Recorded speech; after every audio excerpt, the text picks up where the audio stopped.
નમસ્કાર, સ્પેશિયલ રિપોર્ટમાં આપનું સ્વાગત છે। દિવસના દમદાર સમાચાર લઈને અમે આવી ગયા છે આપની સમક્ષ અને હું છું આપની સાથે ઝરણા સોની। આજે વાત કરીશું રશિયાની યુક્રેન યુદ્ધમાં ઉતરનારા આર્મેનની, સાથે જ વાત કરીશું પાકિસ્તાનની શું તેની તબાહીની તારીખ નક્કી થઈ ગઈ છે તેની। પણ સૌથી પહેલા વાત બાબા બાગેશ્વરની, જેઓ પ્રયાગરાજ પહોંચ્યા, 3 કલાક દરબાર પણ ભર્યો। જોઈશું તેમાં કેટલા ચમત્કાર કર્યા।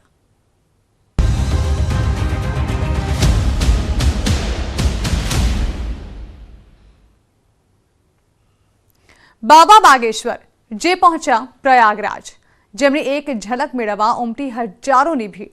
बाबाए अहीं पण दरबार भर्यो, जेमां उमट्या हजारों लोको। 3 कलाकमां जोईए के बाबाए केटला चमत्कार कर्या।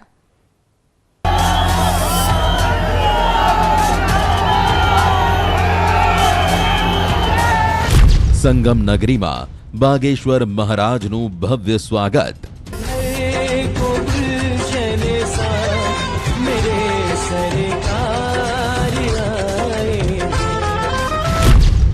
बाबा बागेश्वर ने जोवा उमटी हजारों की भीड़।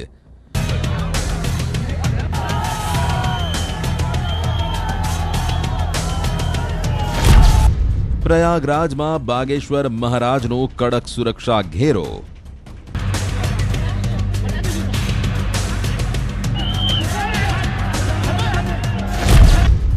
संगम में चमत्कारी बाबाए लगावी डुबकी।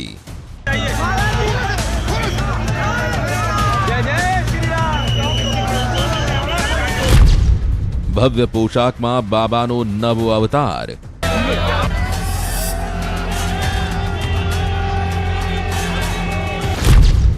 तन पर भगवा कपड़ा, हाथ में भगवा फूल।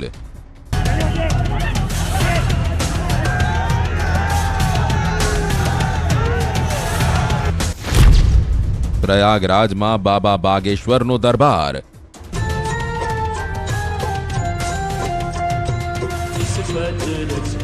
स्पर्श हुआ तो मौन शिला बनी सुंदर नारी।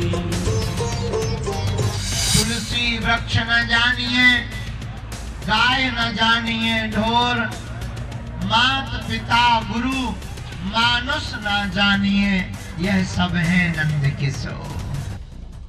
3 कलाकनो दरबार, केटला चमत्कार।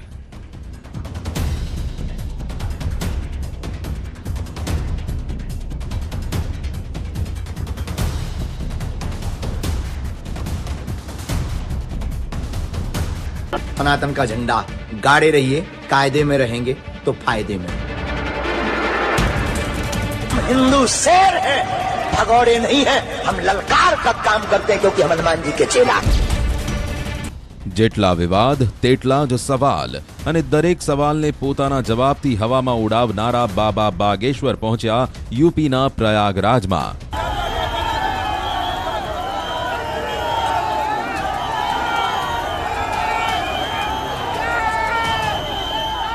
प्रसंग हतो माघ मेळानो, जग्या हती प्रयागराजनी भूमि। आ प्रसंगने बागेश्वर सरकारे एक मोटा आयोजन में फेरवी दीधो। बाबा धीरेन्द्र कृष्ण शास्त्रीए प्रयागराज में मात्र 3 कलाकनो दरबार कर्यो, पण आ 3 कलाकना दरबार पहला तेमने आखा प्रयागराजनु ध्यान पोताना तरफ खेंच्यो।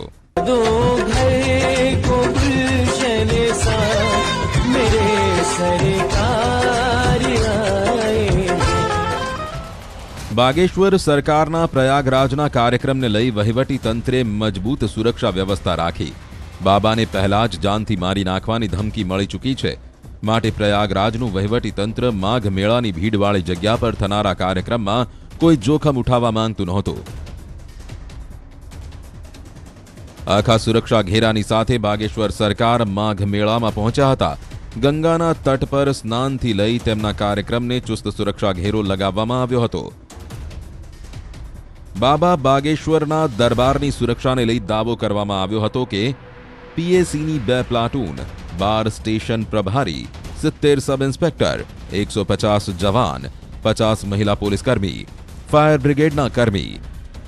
आ कड़क सुरक्षा वच्चे बागेश्वर सरकारे प्रयागराजमां मात्र 3 कलाक माटे पोतानो दरबार भर्यो, पण आ दरबारमां 1 लाखथी વધુ લોકોને બેસવાની વ્યવસ્થા કરવામાં આવી હતી। પ્રયાગરાજમાં ધીરેન્દ્ર કૃષ્ણ શાસ્ત્રીનો દરબાર. બાબાના દરબારમાં કેટલાય શ્રદ્ધાળુ પોતાની સમસ્યાની અરજી લઈ પહોંચ્યા.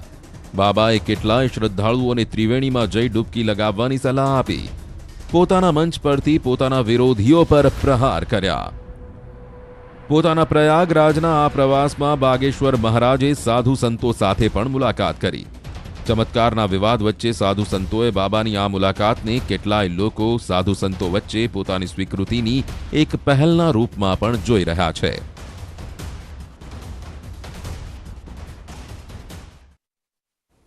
પાકિસ્તાનમાં રોટી, પાણી, દાળ અને શાકભાજી માટે તો જનતા પહેલા જ વલખા મારી રહી છે.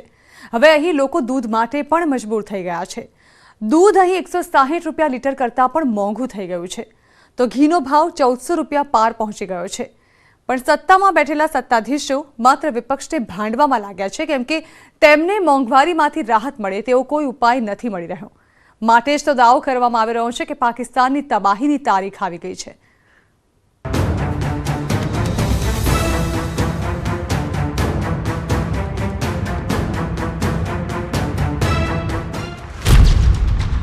ભૂખ્યા પેટે સૂવા મજબૂર લોકો.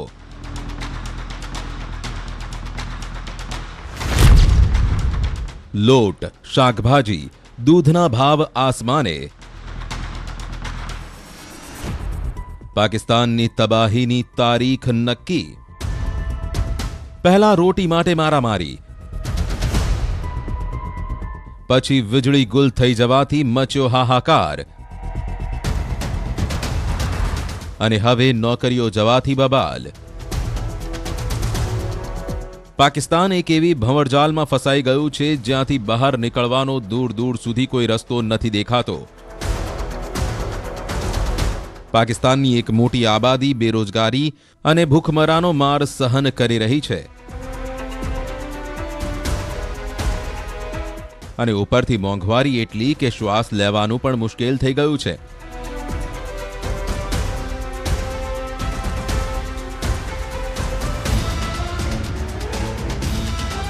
દુનિયાભરના લોકો તે જ આશામાં છે કે પાકિસ્તાનની જનતાની જે સ્થિતિ થઈ છે તે વધુ ખરાબ ન થાય. પણ પાકિસ્તાનના સત્તાધીશોનું પૂરું ફોકસ જલ્દીથી જલ્દી ચૂંટણી કરાવવા અને પોતાના ખિસ્સા ભરવામાં લાગે છે. पाकिस्तान के हालात इतने खराब हो चुके हैं कि वहां के लोगों के सामने भूखे पेट सोने की नौबत आ गई है. आटे की किल्लत तो पहले से थी, अब सब्जियां और दूध भी उनकी पहुंच से बाहर हो गया है. पाकिस्तान की सरकार ने तो खुद ये मान लिया है कि पाकिस्तान इस वक्त अपने सबसे बुरे दौर से गुजर रहा है.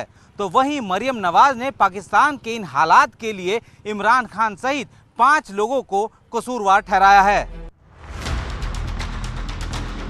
જેના પર પાકિસ્તાનમાં રાજકીય બબાલ થઈ છે. મતલબ કે ડૂબી રહેલા પાકિસ્તાનને બચાવવાની જગ્યાએ પાકિસ્તાનના નેતા એકબીજાને ઘેરવામાં લાગ્યા છે. મરિયમ નવાઝે પાકિસ્તાનની સ્થિતિ માટે ઇમરાન ખાનને જવાબદાર ગણાવ્યા. वो IMF का मुआहदा है जो इमरान खान ने IMF के साथ किया था, जिसके बदले न सिर्फ उसने पाकिस्तान की तकदीर IMF के हवाले कर दी, बल्कि पाकिस्तान को गिरवी रखकर आ गया. મરિયમ નવાઝ 4 મહિના પછી લંડનથી પાકિસ્તાન પાછા ફર્યા. 4 મહિનાથી તે લંડનમાં પોતાના પિતા અને પાકિસ્તાનના પૂર્વ પ્રધાનમંત્રી નવાઝ શરીફ સાથે હતા. પણ આવતા જ તેમણે પાકિસ્તાનમાં રાજકીય જંગ શરૂ કરી દીધી. કંગાળીનો માર સહન કરી રહેલા પાકિસ્તાનને નવી લડાઈમાં ધકેલી દીધું. હવે પાકિસ્તાનને કંગાળીમાંથી બહાર નીકાળવાનો પ્રયાસ નજરે નથી પડી રહ્યો. પણ નેતા પોતાના ઝભ્ભા સાફ રાખવામાં જોતરાયા છે. મરિયમ નવાઝના ભાષણથી સ્પષ્ટ થઈ ગયું છે કે પાકિસ્તાનની સ્થિતિ અત્યારે એકદમ નાજુક છે, જે તેમણે પોતાના ભાષણમાં ખુદ માની છે. મોંઘવારી અને કંગાળીની સ્થિતિ પર પાકિસ્તાનની લાચારી તેમના ભાષણમાં સ્પષ્ટ થઈ ગઈ છે.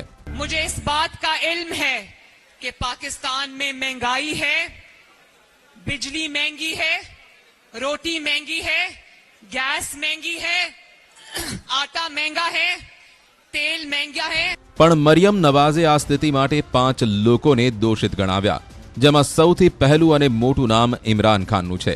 બીજું નામ પાકિસ્તાનના પૂર્વ ચીફ જસ્ટિસ સાકિબ નિસારનું છે. ત્રીજું નામ બતાવ્યું આસિફ સઈદ ખોસાનું. તે પણ પાકિસ્તાનના ચીફ જસ્ટિસ રહી ચૂક્યા છે. જ્યારે મરિયમે 2 વધુ લોકોને દોષિત બનાવ્યા, જેમનું નામ તેમણે નથી લીધું. મરિયમનો દાવો તે છે કે 5 લોકો મળીને પાકિસ્તાનને લાંબા સમય સુધી પોતાની મુઠ્ઠીમાં બંધ રાખવાની તૈયારી કરી ચૂક્યા હતા. शहबाज शरीफ की अगुवाई में चल रही पाकिस्तान की मौजूदा सरकार का यह दावा है कि इमरान खान की गलत नीतियों के चलते ही पाकिस्तान कंगाल हुआ है. पिछले साल 11 अप्रैल को शहबाज शरीफ ने पाकिस्तान में प्रधानमंत्री की कुर्सी संभाली थी. इससे पहले इमरान खान सरकार चला रहे थे और प्रधानमंत्री बनने के 9 महीने बाद शहबाज शरीफ को इस बात का एहसास हुआ कि वो बुरी तरह फंस चुके हैं. જે જહાજ પર શહબાઝ શરીફ કેપ્ટન બનીને બેઠા છે તેમાં કાણું પડી ગયું છે અને તે સતત ડૂબી રહ્યું છે. હવે તો સ્થિતિ તે થઈ છે કે પાકિસ્તાનનું મીડિયા પણ સરકાર પર પ્રહાર કરવામાં પીછે હઠ નથી કરી રહ્યું. कभी डॉलर महंगा होने का बहाना तो कभी आईएमएफ से मुज़ाकरात कामयाब ना होने का रोना. हुकूमत है कि महंगाई कंट्रोल करने से कासिर है. પાકિસ્તાનની દરેક ન્યૂઝ ચેનલ પર હાલમાં એક જ ખબર છે અને તે ખબર છે રોજ મરી રહેલી પાકિસ્તાનની જનતાની. કોઈ પીસાઈ રહ્યું છે તો તે છે પાકિસ્તાનની જનતા, જેના માટે મોંઘવારીને કારણે જીવવું મુશ્કેલ થઈ ચૂક્યું છે. તેની જાણે કોઈ પરવા જ ન હોય તેમ પાકિસ્તાનની સરકાર ત્યાં દરરોજ મોંઘવારીનો નવો બોમ્બ લોકો પર ફોડવામાંથી ઊંચી નથી આવતી. પાકિસ્તાનની સરકારનો પ્રયાસ છે કે વધુમાં વધુ ટેક્સ લગાવી આઈએમએફને દરેક વર્ષ ખુશ કરવું, જેથી બેલઆઉટ પેકેજ મળી શકે.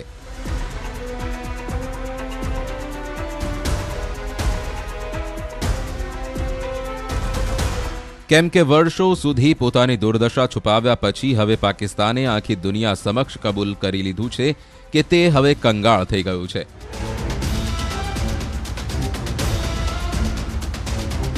પાકિસ્તાનની સૌથી મોટી બેંકના તાજા રિપોર્ટે પાકિસ્તાનની દુર્દશા પર મહોર મારી દીધી છે, જેમાં દાવો કરવામાં આવ્યો છે કે પાકિસ્તાનનો ખજાનો ખાલી થઈ ગયો છે અને કંગાળ ઘોષિત થવા માટે માત્ર 3 અઠવાડિયાનો સમય બચ્યો છે. આ દાવો સ્ટેટ બેંક ઓફ પાકિસ્તાન તરફથી કરવામાં આવ્યો છે, જેમાં કહેવામાં આવ્યું છે કે પાકિસ્તાનનું વિદેશી હુંડિયામણ માત્ર $3 અબજ રહ્યું છે. પાકિસ્તાન પાસે માત્ર 3 અઠવાડિયા જેટલો સમય છે. માત્ર 21 દિવસ સુધી પાકિસ્તાન સામાન આયાત કરી શકે છે. વિદેશી હુંડિયામણના દમ પર જ કોઈ દેશને લોન મળે છે, જેના પરથી ખબર તે પડે છે કે તે લોન પાછી આપી શકશે કે નહીં. પણ પાકિસ્તાનની વર્તમાન સ્થિતિ અને સ્ટેટ બેંક ઓફ પાકિસ્તાનના દાવાએ સ્પષ્ટ કરી દીધું છે કે હવે પાકિસ્તાનનું આ દુર્દશામાંથી બહાર નીકળવું મુશ્કેલ નજરે પડી રહ્યું છે. સાથે તેને લોન મળવાની આશાનો પણ અંત દેખાતો નજરે પડી રહ્યો છે. પાકિસ્તાનમાં ખાવા પીવાની ચીજોની ડિમાન્ડ અને સપ્લાય વચ્ચે સંતુલન એટલી હદે બગડી ગયું છે કે કિંમતો પર નિયંત્રણ છતાં ખુલ્લા બજારમાં ચીજોના દામ આકાશને આંબી રહ્યા છે. જે વસ્તુની જેટલી વધુ ડિમાન્ડ તેની કિંમત તેટલી જ વધુ માંગવામાં આવી રહી છે. કુલ મળીને પાકિસ્તાન અત્યારે પોતાના સૌથી ખરાબ આર્થિક સમયમાંથી પસાર થઈ રહ્યું છે. ત્યાંના લોકો રોટલીના એક ટુકડા માટે તરસી રહ્યા છે. દૂધ, ફળ અને શાકભાજીના ભાવ આકાશને આંબી રહ્યા છે. પાકિસ્તાનમાં સ્થિતિ તે થઈ છે કે ત્યાં લોકોને 1-2 દિવસની રાહ જોયા બાદ લોટ મળી રહ્યો છે, જેના કારણે લોકોને ભૂખ્યા પેટે સૂવાનો વારો આવ્યો છે. 2-3 दिन तो आटा मिल ही नहीं रहा. गली मोहल्ले से दूर जाना पड़ता. फलाने वो पता चल रहा है जी लक्ष्मी चाहे उधर ट्रक लगा हुआ है, उधर जाके लाइन में लगे, दिहाड़ी भी तोड़े. પોતાની દુર્દશા પર પાકિસ્તાનના લોકો હવે રોષે ભરાયા છે. હવે ભારતનો હવાલો આપી કહેવા લાગ્યા છે કે તેમની મજાક ઉડાવવામાં આવી રહી છે. हमारा जो हमसाया मुल्क है भारत, वो हमारा मजाक उड़ा रहा है. वो कह रहा है कि उनकी जो मीडिया दिखा रही है वो ये दिखा रही है कि देखें पाकिस्तान की अवाम जोन सी है कैसे धक्के खा रही है आटे के पीछे. પાકિસ્તાનમાં વધતી મોંઘવારી પછી સ્થિતિ તે છે કે લોકોએ પોતાનો સામાન વેચીને બિલ ચૂકવવું પડી રહ્યું છે. बिल इतना आया हुआ है वो अपने फोन बेच के बिल पे कर रहे हैं. પાકિસ્તાનમાં હવે તે માંગ ઉઠવા લાગી છે કે દેશની કમાન ચીનના હાથમાં સોંપી દેવી જોઈએ. લોકોને વિશ્વાસ છે કે ચીન બધું બરાબર કરી દેશે. चाइना को ये हुकूमत मुल्क दे दें, ये देखें 1 महीना अभी बहुत ज्यादा है, ये मुल्क सीधा हो जाएगा. जब પાકિસ્તાનની જનતા પોતાના સત્તાધીશોની અમીરી જોઈ રોષે ભરાઈ રહી છે. લોકોનું કહેવું છે કે નેતા જનતાના પૈસા પર અય્યાશી કરી રહ્યા છે.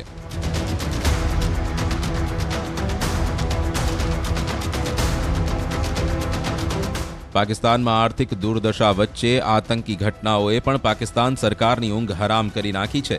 શહબાઝ સરકાર માટે આતંકી સંગઠન ટીટીપી નવો પડકાર બન્યું છે. આ પડકારોનો મુકાબલો કરવા માટે પ્રધાનમંત્રી શહબાઝ શરીફે 7 ફેબ્રુઆરીએ તમામ પક્ષોની એક બેઠક બોલાવી છે. આ બેઠકમાં સામેલ થવા માટે ત્યાંના પૂર્વ પ્રધાનમંત્રી ઇમરાન ખાન સહિત બધા રાષ્ટ્રીય રાજનેતાઓને આમંત્રિત કરવામાં આવ્યા છે. જો કે કહેવામાં આવ્યું છે કે આ બેઠકમાં માત્ર આતંકવાદના મુદ્દે જ ચર્ચા થશે, ત્યાંની બગડતી આર્થિક સ્થિતિ પર ચર્ચા નહીં થાય. પણ માનવામાં આવી રહ્યું છે કે સત્તાધારી પક્ષોથી ખાર ખાઈને બેઠેલા ઇમરાન ખાન આ બેઠકમાં આર્થિક દુર્દશાનો મુદ્દો જોરશોરથી ઉઠાવશે અને શહબાઝ સરકારને ઘેરવાનો પૂરજોશ પ્રયાસ કરશે. ભવિષ્યના યુદ્ધમાં માણસો રણ મેદાનમાં નહીં ઉતરે પણ ઉતરશે મશીનો. ભવિષ્યના આવા યુદ્ધની એક ઝલક રશિયા યુક્રેન યુદ્ધમાં જલ્દી જ જોવા મળશે. પુતિન જલ્દી જ પોતાના આયરન મેનને યુદ્ધમાં ઉતારી યુદ્ધમાં યુક્રેનને મરણતોલ ફટકો આપવાનું પ્લાનિંગ કરી રહ્યા છે. ત્યારે જોઈએ કે કોણ છે પુતિનનો આયરન મેન.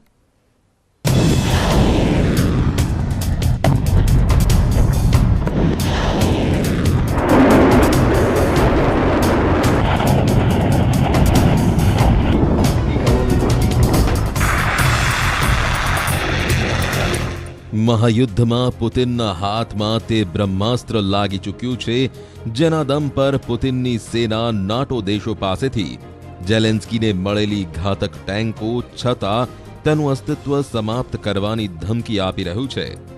પશ્ચિમી મીડિયાના સમાચાર મુજબ યુક્રેન પાસેની વર્તમાન ટેન્કોનો સામનો કરવા માટે રશિયાએ માર્કર રોબોટ તૈનાત કરી દીધા છે.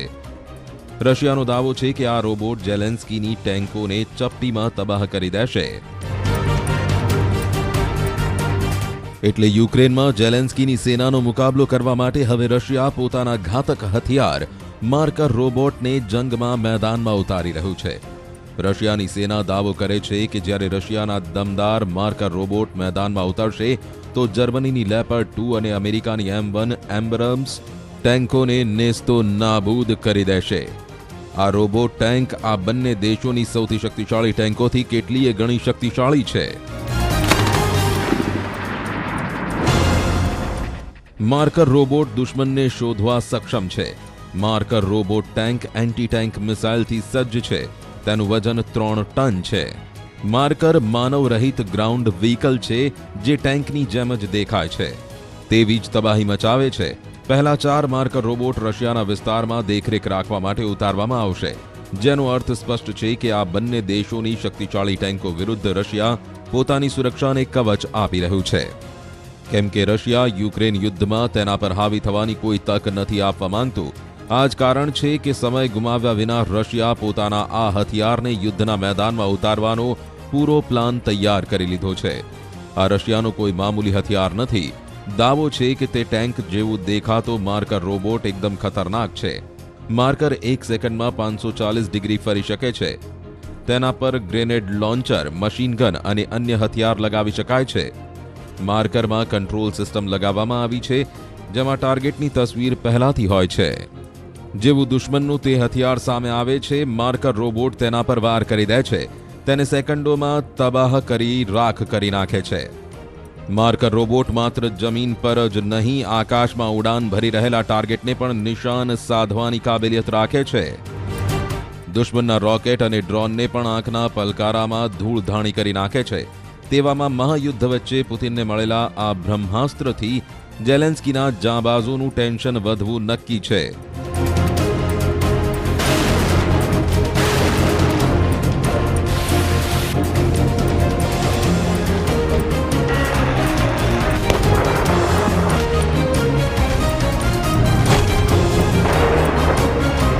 એક વર્ષ જેવું થવા આવ્યું છે, પણ યુદ્ધનો અંત નથી દેખાતો.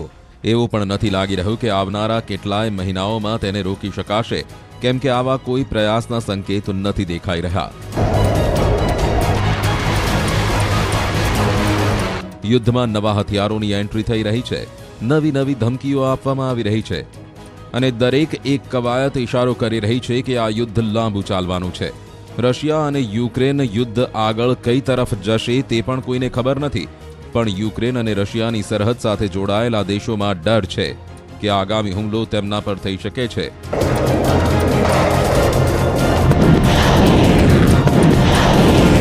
જેમાં મોલ્દોવા એવો દેશ છે જેને લઈ છેલ્લા 2 અઠવાડિયામાં એવા સમાચાર આવ્યા છે જેનાથી ઈશારો મળે છે કે મોસ્કોનું આગામી ટાર્ગેટ મોલ્દોવા હશે। મોલ્દોવા પણ તે જ ભૂલ કરી રહ્યું છે જે ભૂલને લઈ યુક્રેન આજે પણ રશિયાના હુમલાનું પરિણામ ભોગવી રહ્યું છે। મોલ્દોવાનો નાટો તરફનો ઝુકાવ તેને રશિયાના કહેર તરફ લઈ જઈ રહ્યો છે। હવે તે મોસ્કોથી સીધી ધમકી આવવા લાગી છે। ક્રેમલિનનો પારો હાઈ છે અને મોલ્દોવાને તે જ કિંમત ચૂકવવી પડી શકે છે જે યુક્રેન હાલમાં ચૂકવી રહ્યું છે।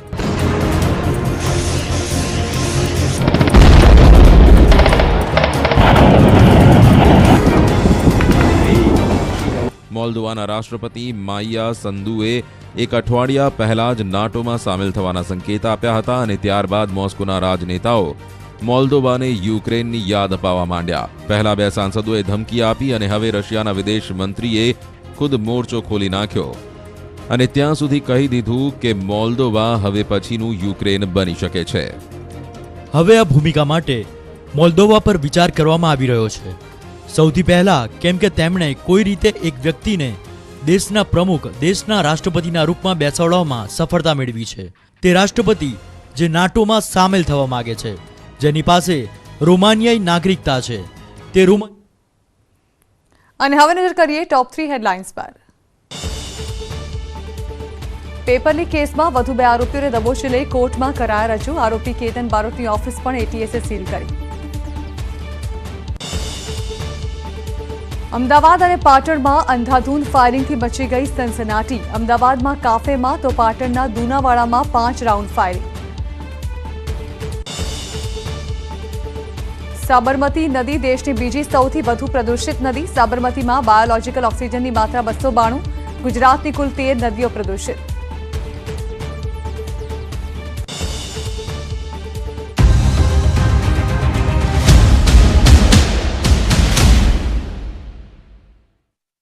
सुहाना मसाले बनाए पनीर मजेदार।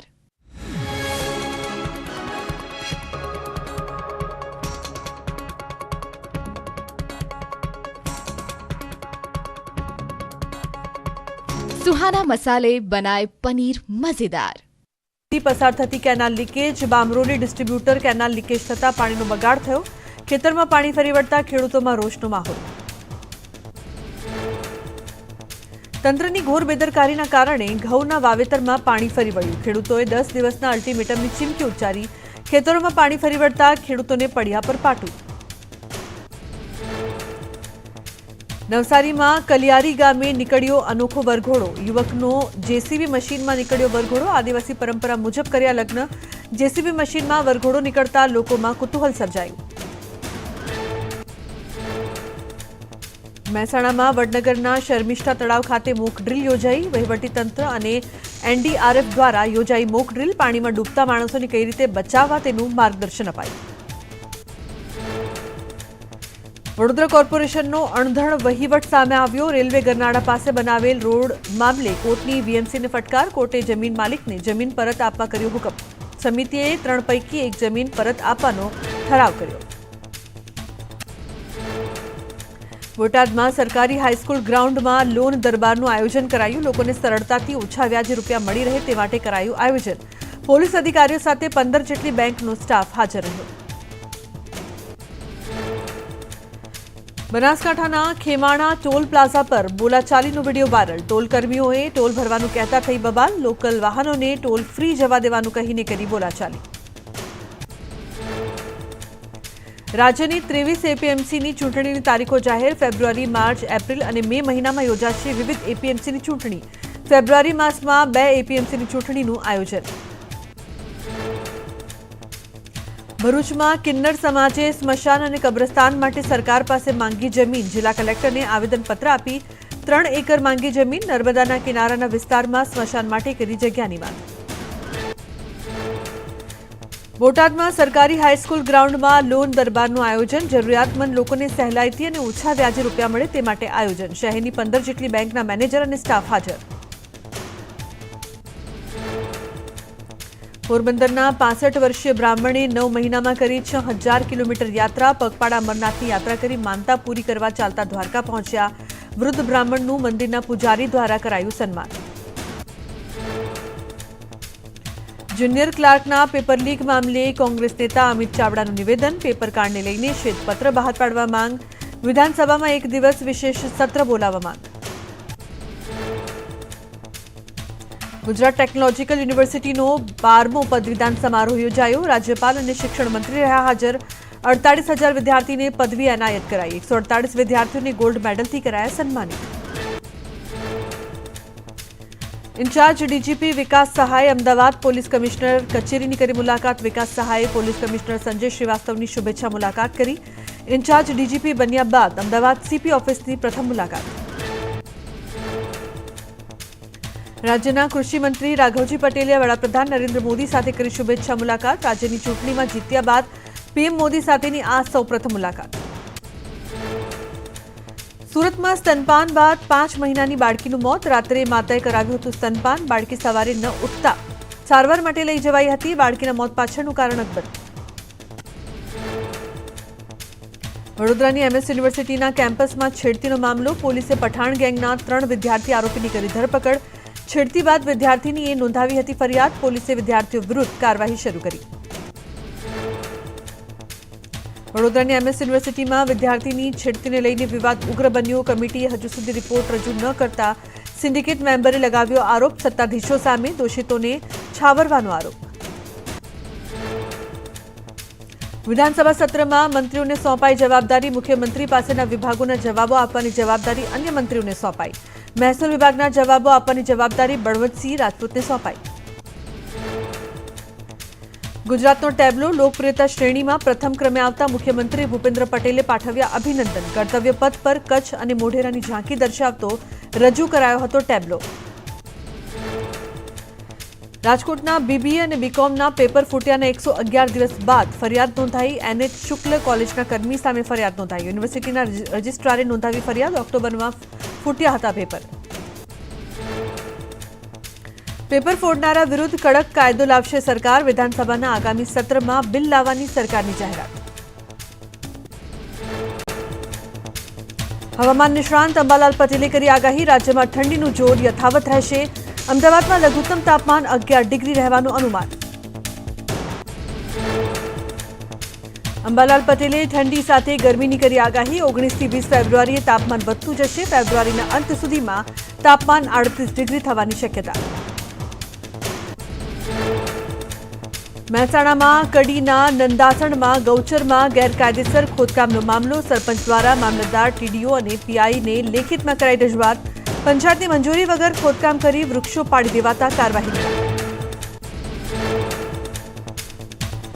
બનાસકાંઠામાં સામે આવ્યું શૌચાલય કૌભાંડ. ડીસા તાલુકાના ધનપુરા ગામમાં શૌચાલયના બાંધકામમાં ગેરરીતિ સામે આવી. જિલ્લા વિકાસ એજન્સીએ તપાસ કરતા ભાંડો ફૂટ્યો.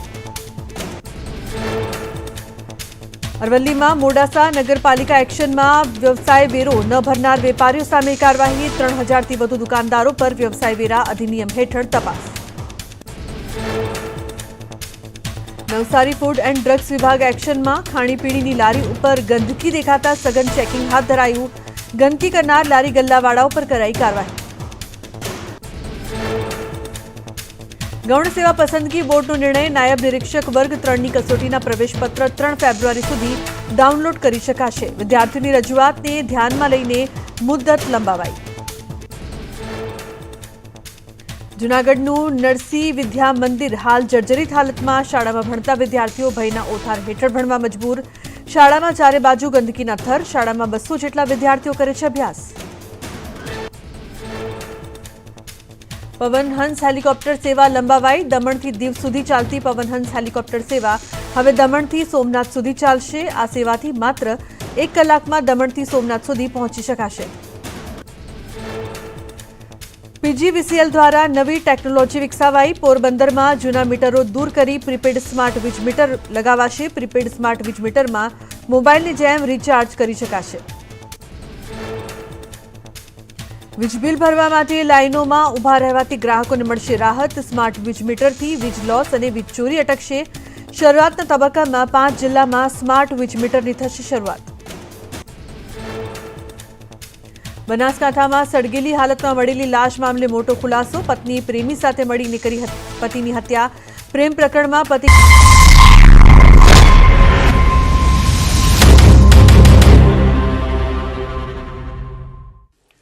Nirmala ji, thank you so much for giving us this first budget interview to a streaming service and a private news channel. Through this interview, you will reach the length and breadth of the country through all our News 18 channels, CNBC TV 18, CNN News 18, News 18 India, and a slew of digital properties, moneycontrol.com, First Post, and news18.com. Thank you so much for this. My first question, this is your fifth budget. You were navigating two epochal events in the last couple of years. One was the ongoing pandemic and its impact, and the other was the war in Ukraine. What I would like to understand from you is what was going on in the mind of Nirmala Sitharaman, and how she was dealing with policy making in these last 5 historic years.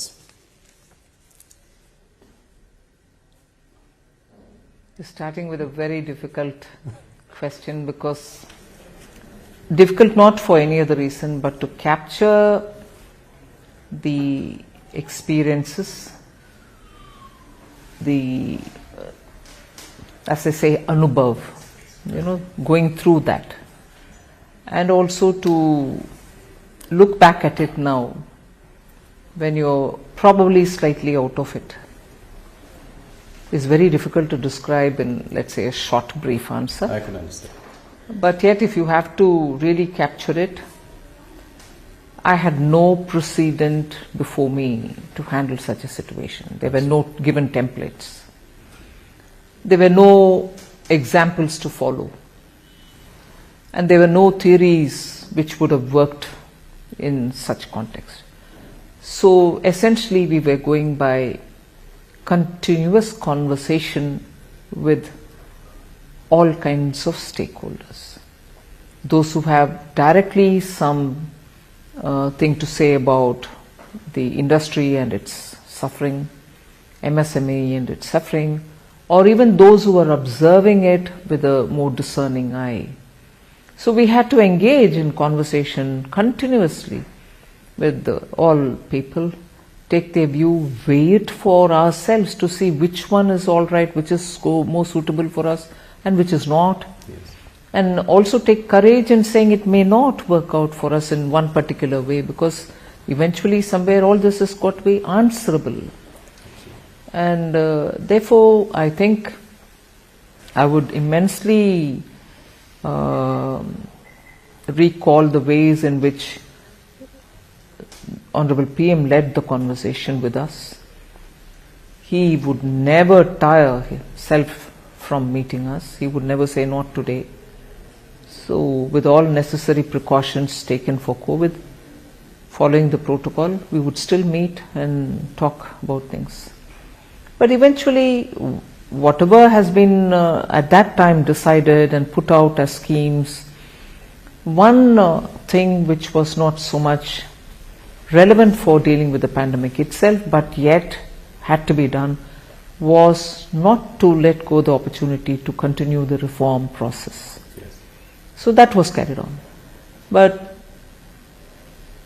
we may do so many things. We may have a stable leadership, clear-headed leadership which stands by us and gives us the guidance under the Prime Minister. And we may come up with the proposals and also launch some specific schemes at that time to benefit, to give relief and so on. Eventually it is the way in which the people of India have absorbed it all. Absorbed it and found best ways to go around it with this kind of a succor which is coming from the government, or some hand-holding which is coming from the government. May not be adequate, but so the credit goes to the people of India for having so been in clued position with the government's every decision making, and kept pace with it all. And that is why today we are where we are. Entirely the way in which people of India have absorbed whatever has been done from the government side and put it to effect in the ground. No, you make a very important point. I think you never gave up on reforms in the last so many years. Despite, come what may, pandemic, war in Ukraine, and that I must concede. I clearly remember that many experts and economists at that time panned the government, panned India, that we were not doing enough for stimulus in the COVID period. And I remember they cited examples of Western economies, European economies, saying that we should at least give 10 to 20% of GDP. That's the bare minimum we should do. Now, in hindsight, do you think that it was good to ignore that advice and be tight-fisted, and that is showing up today? Yes, that is why in answering earlier your question, we had to do our homework for every such input which came in at that time. Why? We could have always said, no, this is what appeals to us, and we would have gone ahead. No, but we had to consider every such advice which came in, and also go through the depths of what it would mean, how will it be executed, whether it can really bear the results, and so on. Only because whether we choose one way or not, we should know why we have not chosen a particular way and be able to justify saying, our understanding was this, and that's why we didn't take it. Today I have the advantage of looking back at it and say, good that I didn't take it, because the results would have been very different. But the fact remains that we went through every one of the suggestions with equal open-mindedness and rigor. Nirmala ji, if I look at this budget, coming to this budget, the central theme, and you've elaborated, you've articulated it in your speech subsequently as well, but I would still like to ask this question, that there is a big push to capital expenditure on one hand, on the other you've also given a lot of money into the hands of the middle class and the rich, so that there is a consumption boom. All this while keeping the fiscal discipline in place, as you had promised. 5.9%, so that's giving some comfort to everyone. What I want to understand is, what are the few outcomes, big outcomes that you're looking at from this budget? If well executed, if the states and the center work together, I expect tourism to really see a sea change. Flow of people coming in both from one other states and also from abroad. It should actually be a good way of keeping the economy active. If that is going to be this year and also medium term, I also see the momentum that PM Vikas scheme is going to come up with. Because what it does, at least from the way in which I've done this work on understanding that scheme and to see how best it can be tailored, it touches that segment which is sort of self-employed, which has skills, which may be traditional skills, but which are very productively used, and that itself has a huge market, niche market of its own. If by launching PM Vikas, we will be able to touch upon a large section, not confined to any particular few castes, which go by the description Vishwakarma, but we are including everybody who uses his hand with some tools, produces things. That's a huge layer which doesn't get covered under A scheme or B scheme or C scheme. Now we are touching them. We are actually giving that material difference of receiving better attention, better raw material, better marketing, better professionalized way of aggregation and so on, with better fair rated credit from bank and so on. I think that layer, which has remained unseen, untouched till now, but very recognized because of the quality of products that they produce, will now make a big difference to us. Equally, the push on green is not going to be any less. In every sector, there's been provisions made in the budget for them to do the transition from depending on fossil fuel to a renewable energy source-based fuel. And that will touch every walk of life, not just farmers, not just women in the household, both from the point of view of user and also producer. You will generate enough power for yourself and be able to also sell it. And the final but most important, I would think, is the way we are going to shake up and also give life to the self-help women's groups which exist in the rural parts of the country. Some states have extraordinarily done well on SHGs in the last few decades. It's not as if they've been formed only today. A couple of decades they've been on the ground. 81 lakh of them, groups, exist.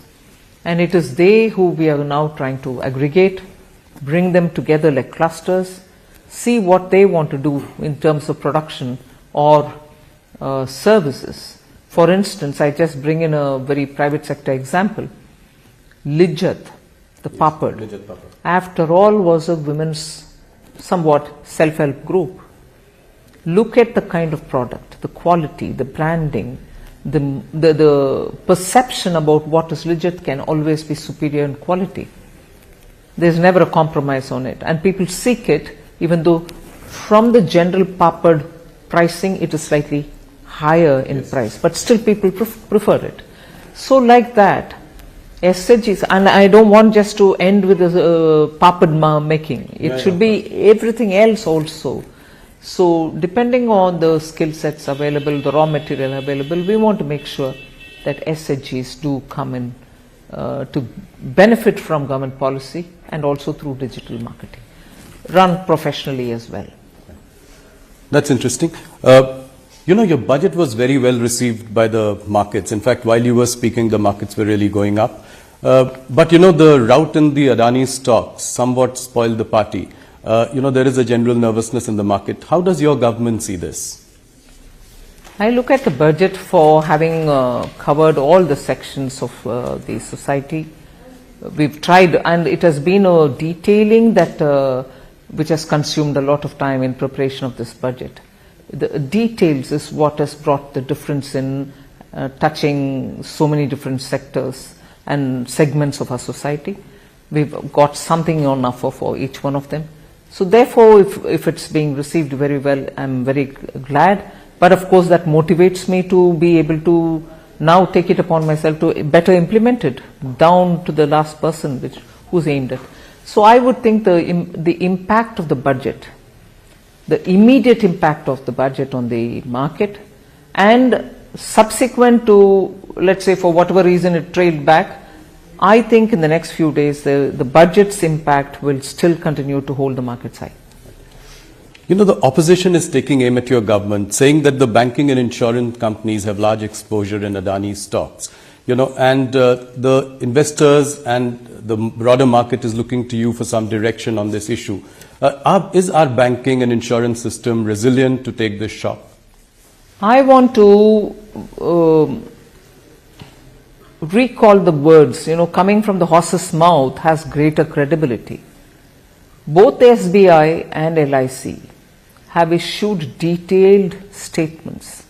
And I know the chairperson or the CMD has himself come out and explained how they are not overexposed or whatever they said. Yes. And also said, look, we are sitting over profits for the exposure that we have, which is well within the limit. That's what I understand they have said, and I've again read it through the media. They have very clearly said that their exposure is very well within the permitted limits, and that they are, even now with the valuation falling as well, they are still sitting over profit. So if that is the horse's mouth, as I refer to, word from the horse's mouth, but in general, both with the RBI, we do have the Financial Stability Board's meeting, which happens once in 6 months. We meet, even recently we have met. So I can only very clearly say, both the RBI and we, because of the FSB's meeting, Financial Stability Board's meeting, know that the Indian banking system, if anything, at this stage, for me to use this word, I want to use it with a sense of responsibility, like having gone through the twin balance sheet problem. Indian banking sector today is at a comfortable level, with their NPAs coming down to absolutely low levels, recovery is happening, and their position is very sound, which gets reflected in the fact that when they go to raise monies in the market, they are absolutely comfortably raising monies as well. So the entire macroeconomic analysis which any expert would do also highlights the fact that how comfortable the Indian banks are placed in. That cannot be that if they are at risk. Some of the global investors as well, as a knee-jerk reaction, seem to have pulled out some money in the last couple of days. Some have put, fresh investments on hold. What would your message be to the global investors? India remains as before an absolutely well-governed, stable government and also very well, regulated financial market. And as a result, I think the investor confidence which existed before shall continue even now. Our regulators are normally very, very stringent about certain governance practices, and therefore they should, one instance, however much talked about globally it may be, I would think is not going to be indicative of how well Indian financial markets are governed. So many lessons have been learned over the decades, and therefore I think our regulators have kept our market well in prime and prim condition. Thank you. That's very reassuring coming from the finance minister. Let me move on to the next question around the budget, and this is to do with the economy. Is the current recovery due to pent-up demand, or do you think that this will be sustained? I think it will be sustained because the pent-up demand argument was very right nearly 4-5 quarters ago, when post the Omicron we were coming back. People thought 2022 festival season was driven by revenge shopping, pent-up demand and so on. But that pent-up demand won't stretch itself for more than one season if you want to, take it that way. 2022 festival season was in its normal course and there was no exaggeration in the markets or even in consumption. So I think it has now reached a level where it will sustain itself. No, I asked this question also because the rural demand is still tepid. Looking at the commentary coming from FMCG companies in India. Also, if we look at, the work under the Manrega scheme and the, and FMCG results, I asked this question in this context as well. Can aggregate demand be more robust?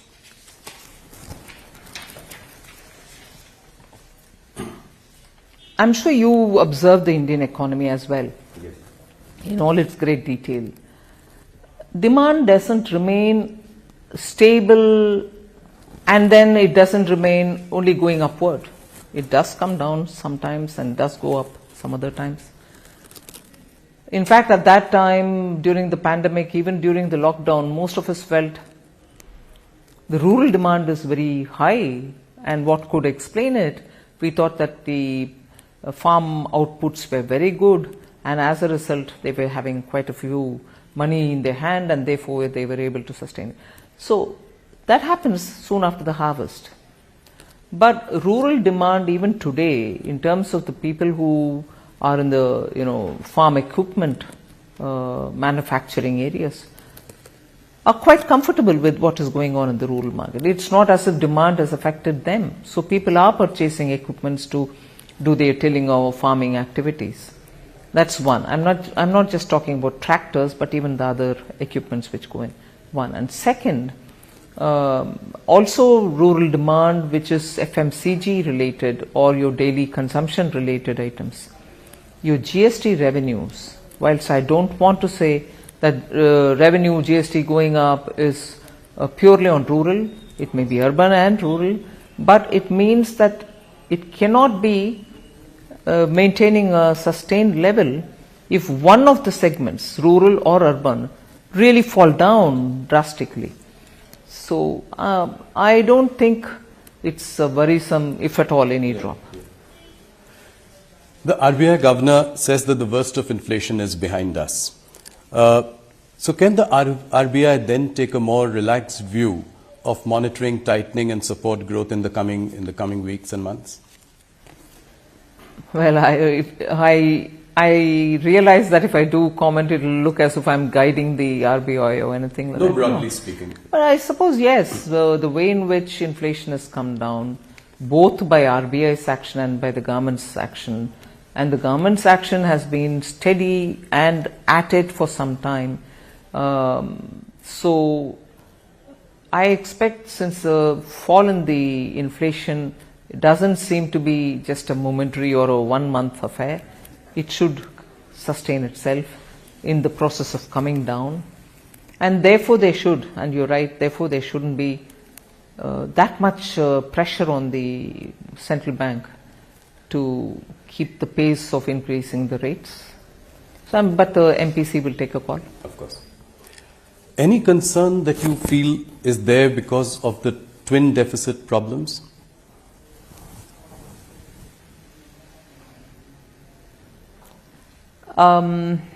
It's not as severe as before.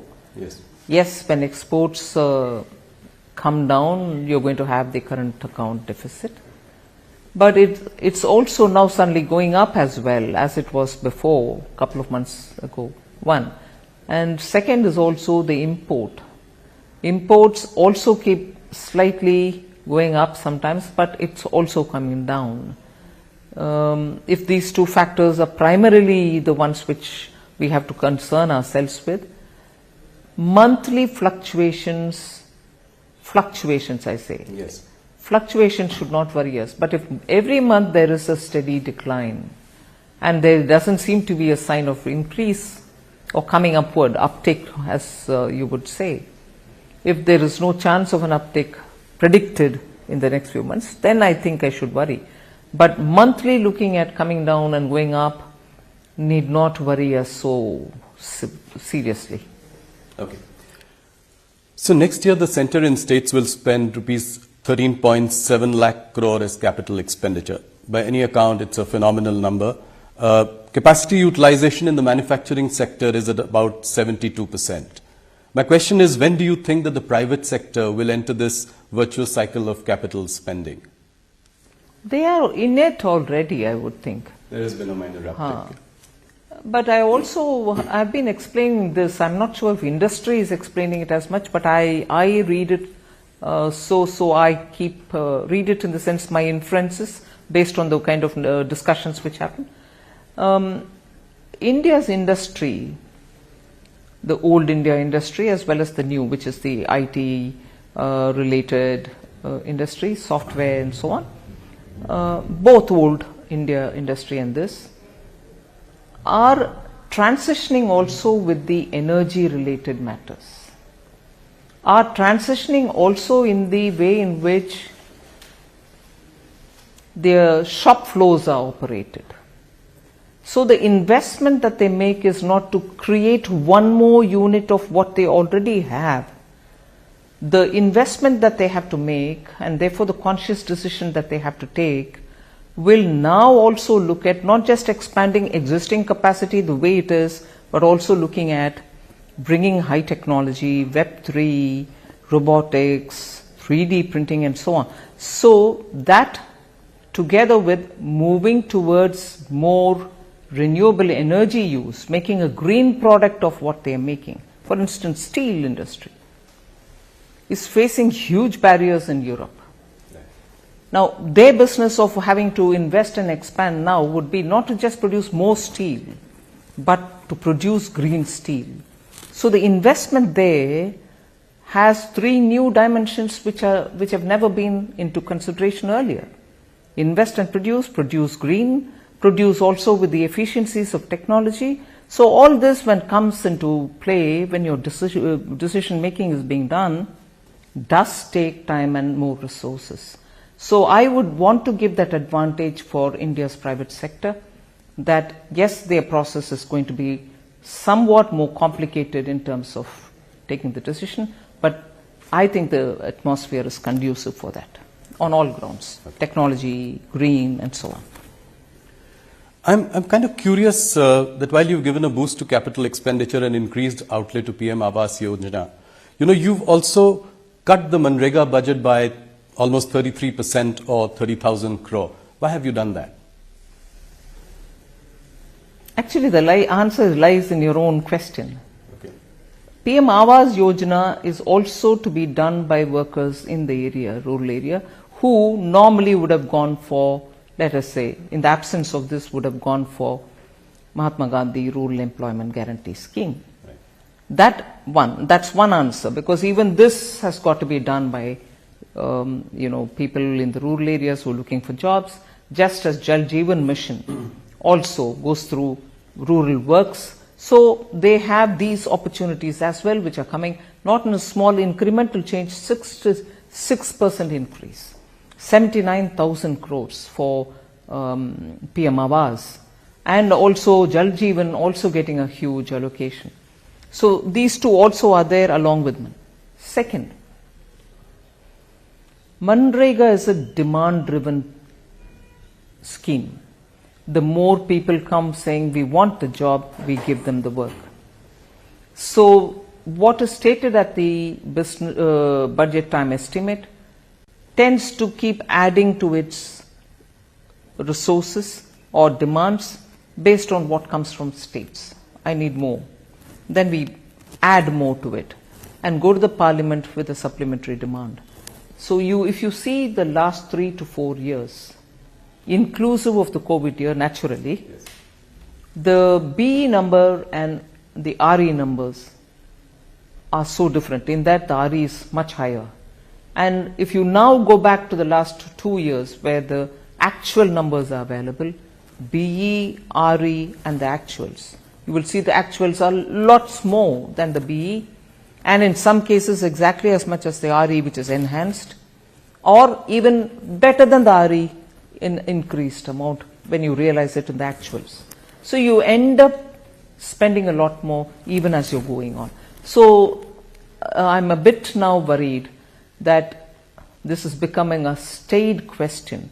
Manrega, you cut it.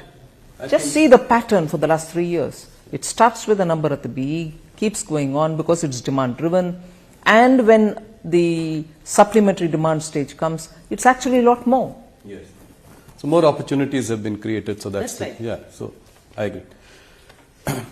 The real average GDP growth rate is 6.5%, as the economic survey says. With a little more reforms, the survey posits that it could even be a little higher at 7 to 8%. Now, what is the realistic and the desirable sort of growth rate for India if it were to become, the third largest economy in the world by the end of this decade? Desirable is one thing, but that desirable number will have to be tempered down by the global realities. Yes. The kind of uncertainties with every economy in the world faces. I don't think any one economy is so immune that the global volatilities don't affect them. So every economy is affected, particularly for a country like India, which for at least 2 critical items entirely depends on imports: fuel, fertilizer. So when you're looking at importing that many big ticket items, your uncertainties are lots more and lots more pronounced.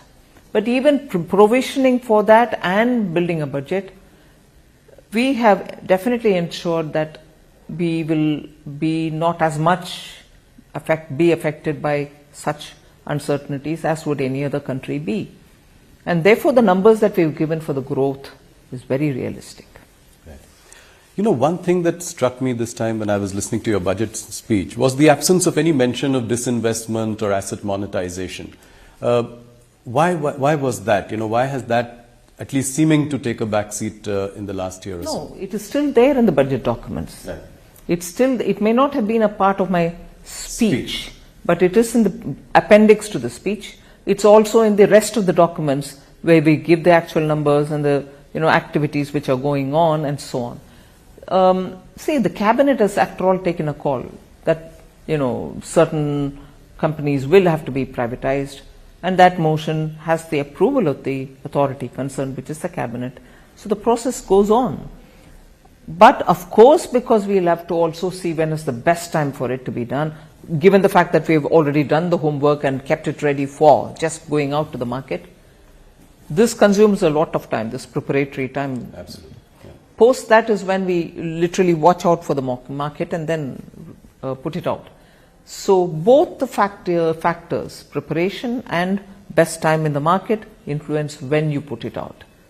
The process is on. on many of these items. So you're saying it's a question of timing. The commitment to privatization remains as strong as ever. Absolutely, particularly on those where the cabinet has already given the go-ahead. So last year you'd spoken about the privatization of 2 PSU banks. What happened to that? Have you identified the banks? Is the process on? This is what is happening. The process is on. The amendments will have to happen in the Act, right. And then also look at the market, and then it'll have to go through.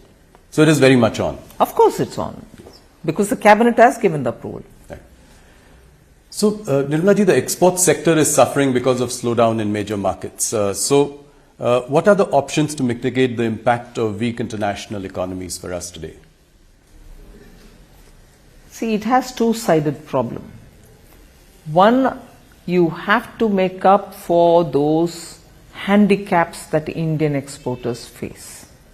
Whether in logistics, whether it is the cost of electricity, or whether it is any other inherent handicap that they may have in terms of labor, or in terms of the place they are located in, and so on. So for these inefficiencies because of certain handicaps, it is necessary to give them some kind of a redressal, in the sense give them some incentive, or the RODTEP like scheme which is already on. So that's one thing. But it's also the usual way in which you would say, if a market is difficult, look for newer markets. If a market is difficult, see what you want to do about making yourself attractive for that market. You do road shows, or you spend money in branding yourself, or you appoint such agents who will tell us about the tastes in that and preferences in that market, and so on.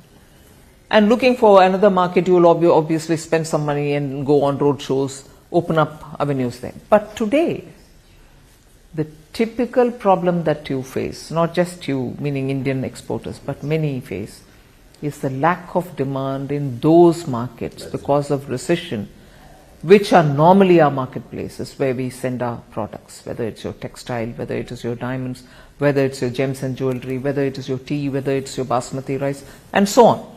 So I'm taking those which are symbolic of India. There are others, components, auto components, electronic parts, which you very well manufacture today.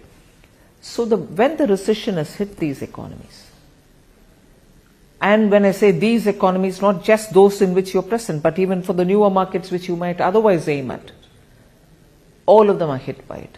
So that's where the problem gets even more compounded, and we'll have to work together with the exporters to see how best we can help it. Okay. India's trade deficit with China has hit $100 billion in 2022, $100 billion in 2022. Imports keep rising, exports to China are falling. Is this situation acceptable to us? How do we really reverse this trend?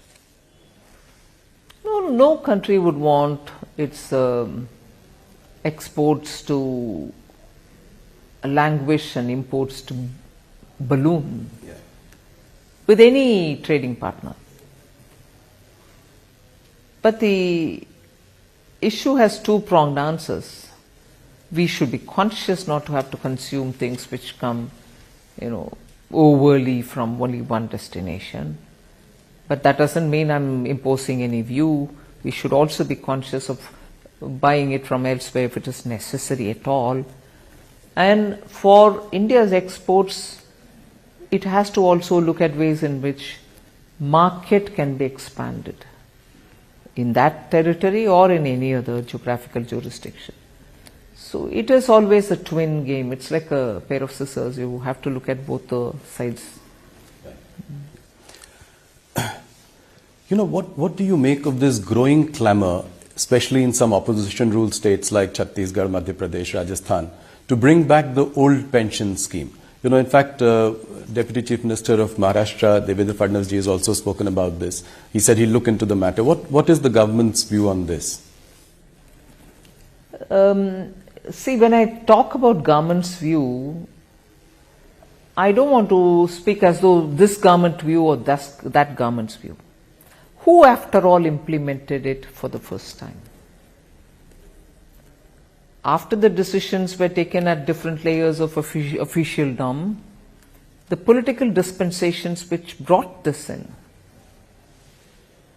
was not just NDA. UPA was actively those who brought it forward. The entire question of introduction of OPS, new pension scheme, was during the Congress's period. They didn't at that time talk about rollback. They didn't at that time talk about any, bringing the old system back or anything of that. So now, if without adequate looking into of what it means, are we paying the current generation of pensioners by loading it onto the future generation? And how far, because in government the arguments will quickly come back to you saying, but when government borrows, it's also leaving a burden on the future generation and so on. But that's the argument. Would we all look at what is a reasonable balance? Would we look at what is it that we are leaving for our generations to come? Yes, you will have to have an economy running, you will borrow to a certain extent. But unless we have a complete understanding of this, the fiscal implication, the fiscal health of the state, not just today, for the next decades, to rush to a conclusion may not be. And I was glad to hear in one of the book release programs that I attended, Sri Montek Singh Aluwalia talk about it. It's not I'm taking up something which emerged out of a private conversation. Right. In a book release, publicly, when asked, he did respond. So it's not as if now we are talking on political lines. We have to talk on Indian economy, its strength, not just Indian economy as Government of India, but every state's economy, and then take a call on it. That's right. Let's move on to the personal tax front. I think it is one thing that has really wowed everyone, wowed the middle class, your core vote bank also of the BJP. You want obviously people to move to the new tax regime. So by when will you then look at phasing out 80C and 80D deductions? Because that's really the core of investments, healthcare. When will this happen? What is your time frame to sort of move to the new tax regime entirely? No, I'm not given myself a time frame. I'm more looking at it to make sure every Indian citizen makes his own choice, her choice. It's one thing for me to say I'm bringing in a better system, which is going to be less complicated, in fact, least complicated, which also is going to give you a rate which is going to be reasonable for each one of our levels of income, and make it attractive therefore for compliance and also for the rate. I pay less tax there. But it's another thing to have a system which is going on, where unfortunately I don't want to criticize anybody, unfortunately the impression is I have so many exemptions given, which incentivizes me to save for insurance cover, for medical cover, for even saving for better interest earning that I can have, and so on. I don't want people there to think that I've denied them that. Please if you want to have it that way.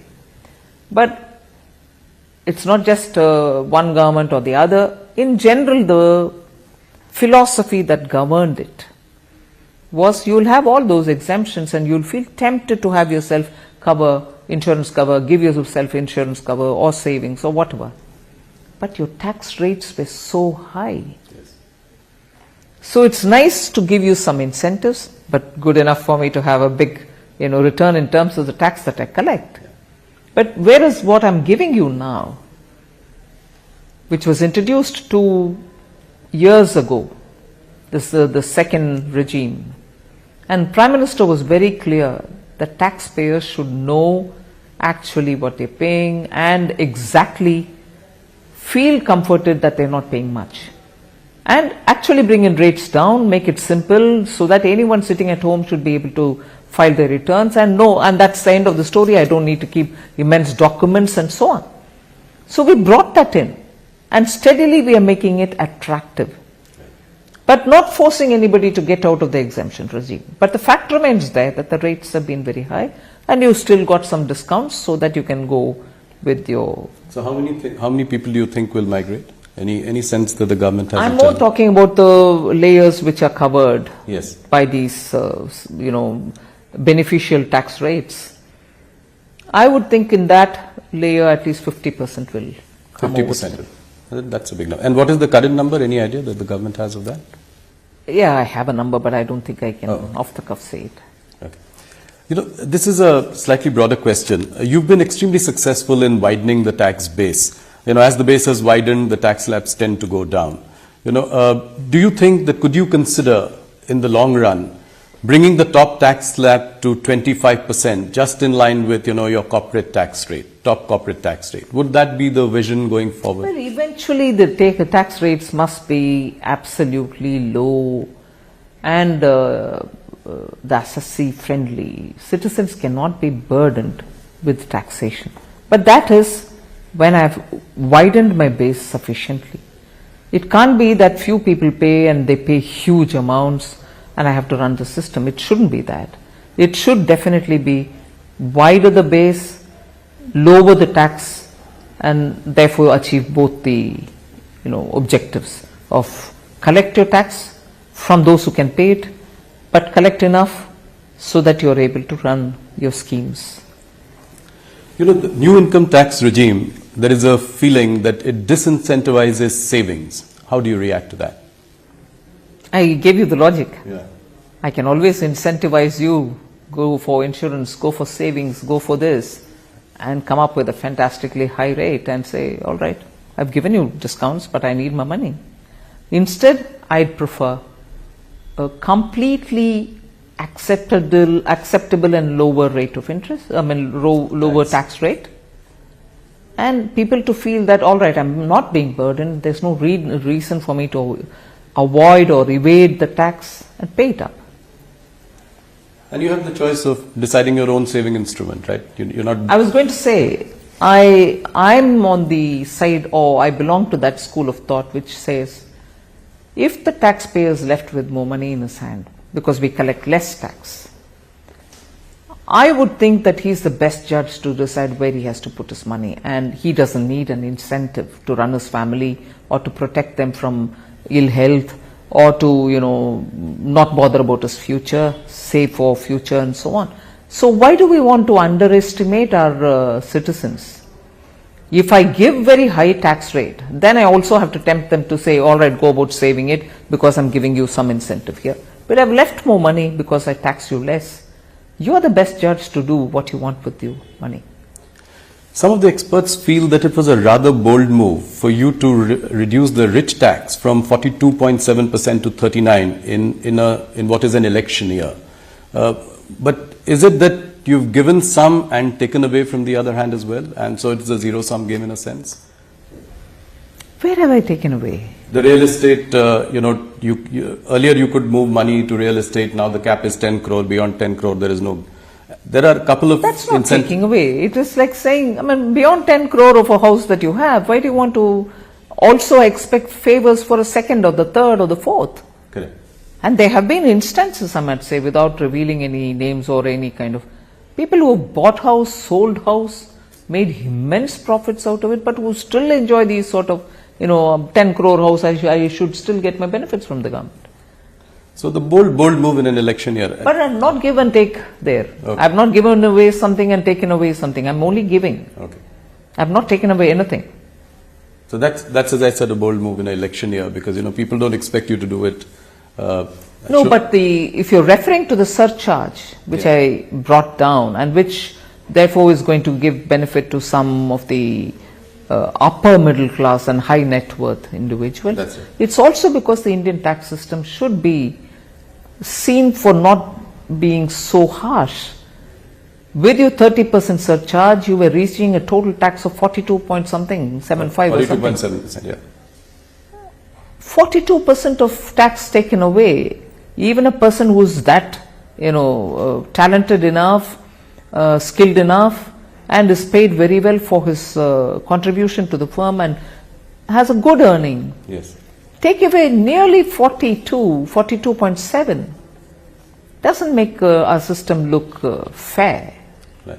And therefore we brought it. You know, MNCs are looking at a China plus one strategy. You know, so you've also spoken about it in your budget speech. You know, we've seen that the manufacturing and export of mobile phones from India has really gone up. Which are the other sectors in manufacturing that could benefit out of this China plus one? Well, the PLI that we've given out with Yes. 13 sectors is definitely a China plus one list, which is sunrise sectors, which are important sectors for India to have its own strength. That's exactly the China plus one kind of a. Okay. You know, there is a funding winter in the startup ecosystem. In fact, some of the startups that were doing really well have come off their valuation highs. What is the government specifically planning to do about this? You know, this government has done a lot for the startup community in the last few years. So what next? What would you do? But I think the funding is also waiting to see more innovative startups claim for the next stage. It's not as if it's a funding winter or it's not now a scarcity of funds. It's more funds seeing the opportunity that is available for them. And they want to look at better options also, even among the startups. Right. And India, which started in 2016 in a major push, I'm sure startups existed before, but the push happened with the Honorable Prime Minister in 2016 announcing a policy and subsequently coming up year after year some concession. So they also go through a cycle, one round done, the next round of good options. They are there, they will, I'm sure, be available. Nirmala ji, you will be meeting the G20 finance ministers and central bank governors later this month in Bangalore. What is your message to them, and what are your main agenda items that you will take up and highlight? The agenda, of course, is by now fairly well determined. We will be talking about the debt situation globally, because many countries which were even middle income countries have suddenly got into debt traps, and those traps are really vicious traps. They are not able to come out of it. Now, during the pandemic, debt servicing, there was a scheme which the IMF and also looking at the G20 formulation, there was a plan which had come, debt servicing. And many of these countries didn't have to service their borrowing for a certain period because of the pandemic, and there was a call for extending it. It was extended. But we are also making sure that enough monies are available with these institutions, multilateral institutions, so that they are able to better respond to situation, have better leverage over the funds that they already have with them. So these are matters of discussion. Debt servicing, also debt financing, multilateral finance institutions and their reforms, about which Honorable PM has spoken several times, UN reform, IMF reform, WTO reform, World Bank reform, and so on. So we'll be discussing many of these. Also looking at a global kind of a SOP to be available, to be agreed upon for regulating crypto assets, right, whilst recognizing the central bank as the authority for issuing cryptocurrency. The rest of the assets which are being created outside, which are using very useful financial technologies, even those will have to be discussed, because regulation cannot be done by any one country singularly. It has to be a collective action, because technology doesn't brook any borders. Okay. Nirmala ji, you have to answer this question, specific question. You've presented 5 budgets so far. Which has been the most memorable budget? Very difficult to say. Each one had its own challenge, but well, each one has its own charm. Okay. Now, one last question. After months of hard work, you managed to put this whole thing together. How does Nirmala Sitharaman unwind? What do you do? Do you ever take a break? What do you do to unwind? Well, listen to a lot of music. What music do you listen to? Classical Indian music, both Hindustani and Carnatic.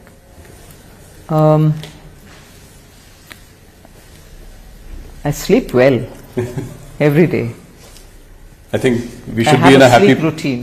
We should be in a happy place that the finance minister of the country sleeps well. Absolutely, because we have a good prime minister who's got that kind of a vision, and the strength of the leadership that he brings along helps the country.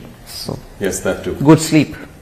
Thank you Nirmala ji for your time. Thank you for the first interview to a private channel and a streaming service. And more importantly, congratulations on a very well delivered budget. Thank you so much. Thank you. Thanks for giving me this opportunity.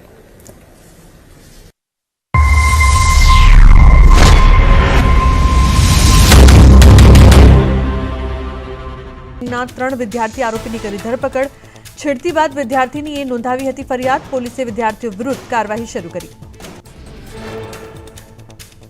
વડોદરાની MS યુનિવર્સિટીમાં વિદ્યાર્થીની છેડતીને લઈને વિવાદ ઉગ્ર બન્યો. કમિટીએ હજુ સુધી report રજૂ ન કરતા સિન્ડિકેટ મેમ્બરે લગાવ્યો આરોપ. સત્તાધીશો સામે દોષિતોને છાવરવાનો આરોપ. વિધાનસભા સત્રમાં મંત્રીઓને સોંપાઈ જવાબદારી. મુખ્યમંત્રી પાસેના વિભાગોના જવાબો આપવાની જવાબદારી અન્ય મંત્રીઓને સોંપાઈ. મહેસૂલ વિભાગના જવાબો આપવાની જવાબદારી બળવંતસિંહ રાજપૂતને સોંપાઈ. ગુજરાતનો ટેબ્લો લોકપ્રિયતા શ્રેણીમાં પ્રથમ ક્રમે આવતા મુખ્યમંત્રી ભૂપેન્દ્ર પટેલે પાઠવ્યા અભિનંદન. કર્તવ્ય પથ પર કચ્છ અને મોઢેરાની ઝાંખી દર્શાવતો રજૂ કરાયો હતો ટેબ્લો. રાજકોટના બીબીએ અને બીકોમના પેપર ફૂટ્યાના 111 દિવસ બાદ ફરિયાદ નોંધાઈ. એનએચ શુક્લ કોલેજના કર્મી સામે ફરિયાદ નોંધાઈ. યુનિવર્સિટીના રજિસ્ટ્રારે નોંધાવી ફરિયાદ. ઓક્ટોબરમાં ફૂટ્યા હતા પેપર. પેપર ફોડનારા વિરુદ્ધ કડક કાયદો લાવશે સરકાર. વિધાનસભાના આગામી સત્રમાં બિલ લાવવાની સરકારની જાહેરાત. હવામાન નિષ્ણાંત અંબાલાલ પટેલે કરી આગાહી. રાજ્યમાં ઠંડીનું જોર યથાવત રહેશે. અમદાવાદમાં લઘુત્તમ તાપમાન 11 ડિગ્રી રહેવાનું અનુમાન. અંબાલાલ પટેલે ઠંડી સાથે ગરમીની કરી આગાહી. 19 થી 20 ફેબ્રુઆરીએ તાપમાન વધતું જશે. ફેબ્રુઆરીના અંત સુધીમાં તાપમાન 38 ડિગ્રી થવાની શક્યતા. મહેસાણામાં કડીના નંદાસણમાં ગૌચરમાં ગેરકાયદેસર ખોદકામનો મામલો. સરપંચ દ્વારા મામલતદાર, ટીડીઓ અને પીઆઈને લેખિતમાં કરાઈ રજૂઆત. પંચાયતની મંજૂરી વગર ખોદકામ કરી વૃક્ષો પાડી દેવાતા કાર્યવાહી. બનાસકાંઠામાં સામે આવ્યું શૌચાલય કૌભાંડ. ડીસા તાલુકાના ધનપુરા ગામમાં શૌચાલયના બાંધકામમાં ગેરરીતિ સામે આવી. જિલ્લા વિકાસ એજન્સીએ તપાસ કરતા ભાંડો ફૂટ્યો. અરવલ્લીમાં મોડાસા નગરપાલિકા એક્શનમાં વ્યવસાય વેરો ન ભરનાર વેપારીઓ સામે કાર્યવાહી. 3000થી વધુ દુકાનદારો પર વ્યવસાય વેરા અધિનિયમ હેઠળ તપાસ.